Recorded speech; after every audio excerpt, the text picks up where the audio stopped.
Bilyen senin bir yerlerde bardığını, bil ki beni yatlayansın yeniden. Duyumak mı mehreyin dardığını,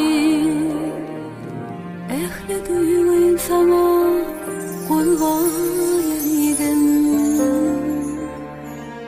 Nice yıllar aydam ettim adını, ah gönlüm kuduramayacağını.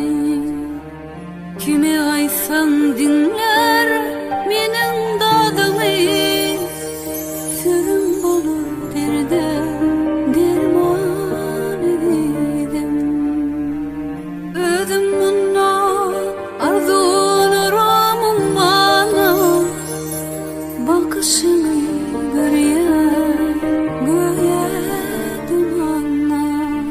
Senin aşkın vardır bu şirin canla, yürü ağlat çeker armağan ededim.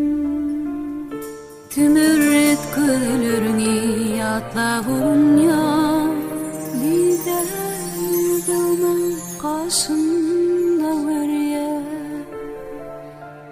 Şun yüdüğü kollarımda ötür ya, nelerdi senle perman edelim.